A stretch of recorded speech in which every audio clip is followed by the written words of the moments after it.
Pressure testing gas lines for leaks is a critical safety step that prevents explosions and carbon monoxide hazards, and doing it correctly the first time saves time, money, and failed inspections. Do a full system isolation first. Shut off the gas at the meter and cap downstream appliances. Then test each branch individually, so trapped volumes and regulator behavior do not skew results. Use a calibrated deadweight tester or digital manometer rated for the range you need, and verify calibration against a known standard before you begin. Select the correct test pressure per code and pipe material. Low-pressure natural gas systems typically require a test pressure of 3 inches of water column to 1/4 pound per square inch for certain segments, but many codes and manufacturer instructions call for 1 pound per square inch or higher for pressure piping. Always confirm the exact requirement for the system you are testing and the local authority having jurisdiction.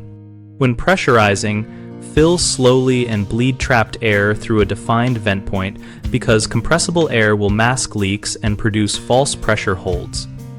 Once pressure has stabilized, isolate and record the pressure and allow the full minimum hold time specified by code or the appliance manufacturer.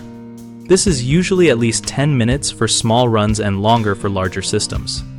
Use only approved soap solution or a commercial bubble test fluid designed for combustible gas detection.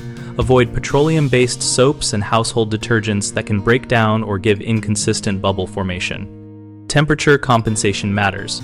Record ambient and pipe temperatures and correct for expected thermal pressure drift if the test pressure is held over long durations, since a 10-degree Fahrenheit change in temperature can appreciably change gauge readings in long runs.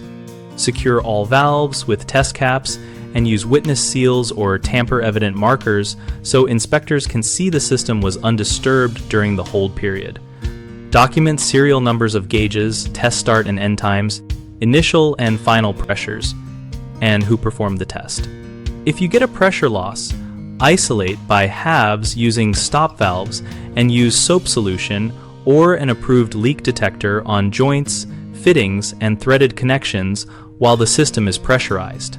For intermittent leaks, perform a soap sweep while inducing small pressure changes to reveal slow-moving bubbles. Finally, after a successful hold, purge and reintroduce gas following a controlled, code-compliant procedure, relight pilots with the correct sequence, and provide the homeowner or inspector with a written test report showing method, pressures, times, and corrective actions.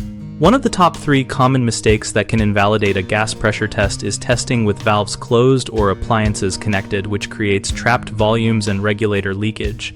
Fix this by isolating the test section, capping appliances, and ensuring the regulator is back-seated or removed per manufacturer instructions. One of the other major mistakes is using the wrong test pressure or an uncalibrated gauge, which leads to false passes or failures.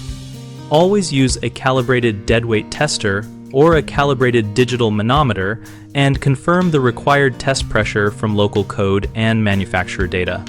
One of the remaining frequent errors is not allowing sufficient test time or using incorrect leak detection fluid.